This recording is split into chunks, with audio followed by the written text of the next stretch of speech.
Dans un petit village tranquille, niché au cœur des montagnes, vivait une jeune femme nommée Lucie. Elle s'était installée dans une maison en pierre à l'écart du village, près de la rivière, là où la nature enveloppait tout de sa quiétude. Cette maison semblait isolée du reste du monde, comme un refuge caché où elle pouvait se plonger dans ses rêves et dans sa musique.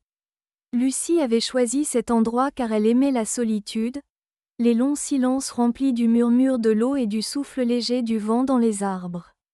Chaque soir, à la tombée de la nuit, Lucie s'asseyait au piano, laissant ses doigts courir doucement sur les touches. Les premières notes s'élevaient, légères et hésitantes, comme un secret confié à la nuit. Puis, peu à peu, la mélodie prenait vie, se déployant dans l'air avec une douceur infinie, comme une caresse invisible. C'était une musique douce, empreinte de tendresse et de mélancolie, une mélodie qui semblait refléter les pensées les plus profondes de Lucie, ses rêves, ses espoirs, mais aussi cette part de solitude qu'elle portait en elle. Les habitants du village avaient pris l'habitude d'écouter cette musique chaque soir. Ils ne savaient pas d'où elle venait, mais elle faisait désormais partie de leur quotidien. Certains fermaient les yeux, laissant les notes les bercer, les accompagner vers leurs rêves. Pour eux, cette musique était comme une présence bienveillante, une sorte de réconfort invisible, un moment de paix après une journée de travail. Et bien que personne ne connaisse vraiment Lucie, ils ressentaient pour elle une affection particulière, comme pour une amie lointaine qui veille sur eux dans le silence. Un soir d'automne, alors que les feuilles rouges et dorées tapissaient le sol, Lucie aperçut une silhouette sur le vieux pont en bois qui enjambait la rivière. C'était un homme, grand et mince, enveloppé dans un manteau sombre. Il se tenait là, immobile, regardant dans la direction de sa maison, comme captivé par la musique qui s'échappait par la fenêtre. Lucie sentit une étrange chaleur en le voyant. Elle continua de jouer, mais, sans vraiment savoir pourquoi, elle joua différemment ce soir-là. Chaque note semblait chargée d'émotion, comme un message silencieux adressé à cet inconnu. Les soirs suivants, Lucie remarqua que l'homme revenait, toujours à la même heure. Il se plaçait au même endroit, sur le pont, et écoutait en silence. Parfois, elle sentait son regard sur elle, et un doux frisson la traversait. Elle se surprit à attendre sa présence chaque soir, guettant son apparition, et lorsqu'enfin elle le voyait, une vague de calme l'envahissait, comme si sa présence ajoutait quelque chose de magique à sa musique. Cet homme, c'était Gabriel. Violoniste de renom, il avait quitté la ville en quête de paix et de simplicité. Il était venu dans ce village pour fuir l'agitation et le bruit, espérant y trouver un refuge pour son esprit tourmenté. Lorsqu'il avait entendu la musique de Lucie pour la première fois, il avait été immédiatement captivé. Cette mélodie semblait parler directement à son cœur, comme un écho de ses propres pensées. Chaque note lui semblait à la fois familière et mystérieuse, pleine de douceur et de promesses secrètes. Après plusieurs semaines de cette routine silencieuse, Gabriel décida de franchir le pas. Un soir, juste après la dernière note, il s'approcha de la maison et frappa doucement à la porte. Lucie, le cœur battant, alla lui ouvrir. Lorsqu'elle le vit de près pour la première fois, elle fut troublée par l'intensité de son regard.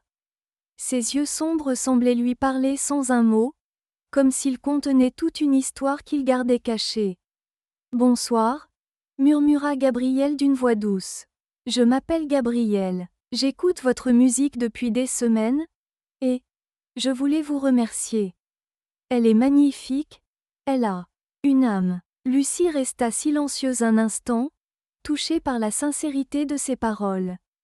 Puis, d'une voix timide, elle lui proposa d'entrer. Ils s'assirent l'un en face de l'autre, entourés par la douce pénombre de la pièce, éclairés seulement par la lueur des bougies. Ils échangèrent quelques mots, hésitants, comme deux étrangers qui apprennent à se connaître. Gabriel lui parla de sa vie de musicien, de ses voyages, de sa fatigue du monde et de son besoin de se reconnecter à quelque chose de plus pur. Puis, il sortit doucement son violon de son étui, un instrument ancien, patiné par le temps.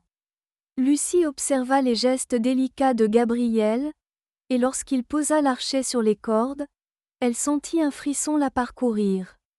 Elle retourna à son piano, et, sans un mot de plus, ils commencèrent à jouer ensemble. Les premières notes étaient douces, hésitantes, comme un dialogue timide entre deux âmes qui se découvrent. Mais peu à peu, leur musique prit vie d'une manière inattendue. Les notes du violon se mêlaient aux accords du piano, dans une harmonie parfaite. Chaque note semblait être un écho de la précédente, chaque silence un souffle partagé. Ils ne parlaient pas, mais la musique disait tout. Elle exprimait des émotions que les mots ne pouvaient saisir, des sentiments profonds qui se déployaient dans l'air, emplissant la pièce d'une chaleur douce. Les nuits passèrent ainsi, et chaque soir, Lucie et Gabriel se retrouvaient pour jouer ensemble. Leur musique devint une sorte de rituel, un moment sacré où leurs âmes se rejoignaient. Ils n'avaient besoin de rien d'autre que de leurs instruments, de la lueur des bougies, et de ce silence complice qui entourait chaque note. Les habitants du village s'aperçurent rapidement de ce duo mystérieux. Certains s'aventuraient jusqu'au pont pour écouter, restant dans l'ombre, respectant cette magie fragile qui semblait les envelopper. Les notes du piano et du violon flottaient dans l'air comme un souffle de tendresse, un murmure apaisant qui guidait leurs pensées vers des rêves doux et sereins. Un soir, alors que la pleine lune illuminait la rivière d'une lumière argentée, Gabriel posa doucement son violon et se tourna vers Lucie. Il lui prit la main et murmura : « Merci, Lucie. Depuis que nous jouons ensemble, je me sens vivant, en paix. Vous avez apporté quelque chose de précieux dans ma vie, quelque chose que je croyais avoir perdu. » Lucie le regarda, les yeux brillants d'émotion, et un sourire doux éclaira son visage. Elle posa sa main sur la sienne, et pendant un instant, ils restèrent ainsi, liés dans un silence empli de douceur. Leurs cœurs battaient en harmonie, unis par la musique, par ce lien invisible mais indéfectible qui les avait réunis. Et ainsi, nuit après nuit, ils continuèrent de jouer ensemble, tissant leur histoire à travers leurs mélodies. Leur amour, discret et profond, s'exprimait dans chaque note, dans chaque regard, dans cette musique qui devenait leur langage secret. Ils étaient deux âmes qui s'étaient trouvées, deux cœurs qui battaient à l'unisson, emportant avec eux tous ceux qui écoutaient leur mélodie douce. Leur histoire, comme leur musique, était infinie, un rêve partagé sous les étoiles, une promesse d'éternité.